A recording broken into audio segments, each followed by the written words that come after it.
যারা গান করে বলে আপনারা অ্যাকচুয়ালি তো সাধারণ মানুষের পর্যায়ে আমরা চিন্তা করি না, আপনারা দেবী দেবতার পর্যায়ে সব থাকেন। এত সম্মান দেশ বিদেশে নিজের দেশে পাওয়াটা একটা আল্লাহর অশেষ রহমত। একবার শুনেছি ফিল্মফেয়ার অ্যাওয়ার্ডে শশী কাপুর আপনার হাতও ধরেছিলেন। উফ, অ্যাকচুয়ালি আমাকে as a special guest Filmfare অ্যাওয়ার্ডসে ইনভাইট করেছিল। আমাকে বলেছিল যে কিশোরদার অ্যাওয়ার্ডটা আমি দেব।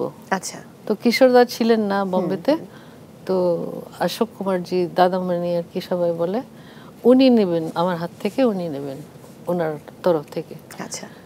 আমি বসে আছি ওখানে, তো সবাই অমিতাভ বচ্চন, রাজেশ খান্না, যত স্টার আছে সব এখানে বসা।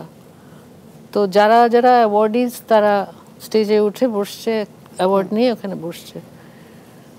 তো শশী কাপুর তো আমার অনেক আগে থেকে খুব ক্রাশ ছিল, ভীষণ ক্রাশ ছিল। তো দেখছি অ্যাওয়ার্ড নিয়ে স্টেজে বসে, আমি তো হা করে তাকিয়ে আছি। তারপর এর মধ্যে আমাকে ডাকলো ওনার অ্যাওয়ার্ডটা দেওয়ার জন্য। তো আমি উঠে তো দাদামণিকে অ্যাওয়ার্ডটা দিলাম। তো দেওয়ার পরে আমি হেঁটে বেরিয়ে যাব, হঠাৎ করে পেছন থেকে কে আমার হাত ধরে টানছে। ঘুরে দেখি শশী কাপুর। আমি তো ফেন্ট হয়ে যাওয়ার অবস্থা, কোত্থেকে কি হলো।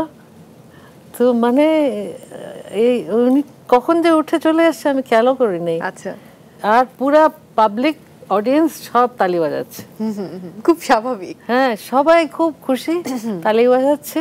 তারপরে আমাকে বলছে যে আপনি এখানে বসেন আমাদের সাথে। বলছে আপনারা তো অ্যাওয়ার্ডিস, আমি এখানে কি করে বসবো? বলে না না, একটা চেয়ার লাগাও। লাগিয়ে ওনার পাশে আবার বসালো। আমি তো খালি তাকাই।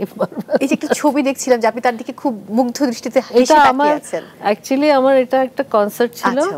তো কনসার্টটা শুরু হয়ে গেছিল, শশী কাপুর এসছেন, একটু দেরি হয়েছে। তো ওখানে কনসার্ট শুরু হলে দরজা আর খোলে না, যেই হোক ডিস্টারবেন্স হয়। তো উনি এসছেন কখন আমি জানি না।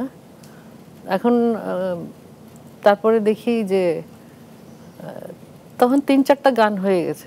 এসে দেখি যে উনি ঢুকলো, ঢুকে মায়ের পাশে একটা সিট খালি ছিল, ওটাতে বসলো। আচ্ছা। তো বসার পরে আমি তো আল্লাহ এখানে চলে এসছি। তারপরে একটা ব্রেক নিয়েছি, তখন দেখি ব্যাক স্টেজ চলে এসছে। তখন ওই বসে গল্প করছি, আমি তাকিয়েছি এরকম করে, ওইটা ছবিটা তোলা হলো। তো আমি বললাম যে শুটিং ছিল না আপনার আজকে? বলে হ্যাঁ শুটিং ছিল। বললাম আমার খুব পেট ব্যথা করছে, যাচ্ছি এখন। অজুহাত দিয়ে চলে এলো আপনার সঙ্গে দেখা করার জন্য। এরকম এরাও শাবানা আজমি, ড্যানি, এরাও একবার এরকম এসছে, এসে কনসার্ট শুনতে এসছে আর কি, গান।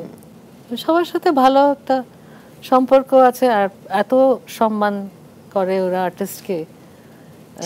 স্পেশালি যারা গান করে বলে আপনারা অ্যাকচুয়ালি তো সাধারণ মানুষের পর্যায়ে আমরা চিন্তা করি না, আপনারা দেবী দেবতার পর্যায়ে সব থাকেন।